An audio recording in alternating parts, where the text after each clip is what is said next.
Les humains ont déforesté toute l'Islande au Moyen Âge. Avant les dernières glaciations, l'Islande était recouverte de forêts boréales, pins, épicéas, sapins, mélèzes et bouleaux.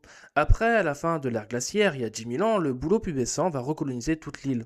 À l'arrivée des Scandinaves, plus d'un quart du territoire est boisé. Les sources médiévales confirment cette réalité forestière. Par exemple, des sagas islandaises comme la Gisla saga soulignent que, en ce temps-là, les forêts étaient largement répandues.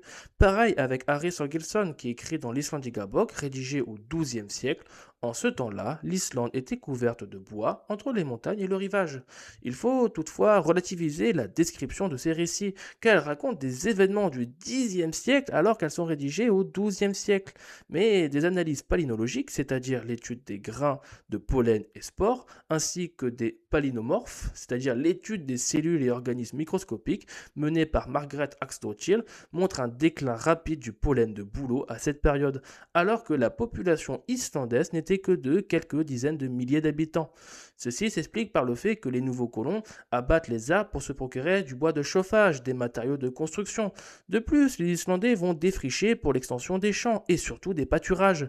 L'élevage ovin entraîne alors un surpâturage qui empêche la régénération naturelle des boisements. S'ajoute à l'activité humaine la porosité des sols volcaniques, à une forte pluviométrie et à la violence des vents, vont alors accentuer les phénomènes d'érosion.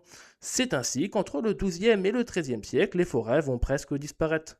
D'autres preuves viennent confirmer cela, avec les données issues des calottes glaciaires prélevées au Groenland, qui révèlent une baisse des incendies il y a environ 1100 ans, correspondant parfaitement à l'arrivée des humains en Islande. L'étude dirigée par l'université Ca' Foscari de Venise et l'Institut des sciences polaires du CNR italien publié dans Climate of the Past le 20 juillet 2021 conclut que la colonisation viking de l'Islande a provoqué l'une des premières catastrophes environnementales de l'histoire. Selon cette étude, plus de 25% de la végétation aurait disparu en moins d'un siècle, les colons ayant massivement exploité les forêts de bouleaux pour le bois et ouvert les paysages au pâturage. L'Islande va commencer à agir pour reboiser qu'à partir du XXe siècle. L'île est ainsi aujourd'hui couvert à 1,9% de forêt. Mais ça, c'est selon le gouvernement islandais. Selon la FAO, l'Organisation des Nations Unies pour l'alimentation et l'agriculture, elle n'est que de 0,6%, car la forêt doit avoir une hauteur minimale de 5 mètres à maturité pour la FAO, alors que l'Islande considère que c'est qu'à partir de 2 mètres. Maintenant, vous saurez que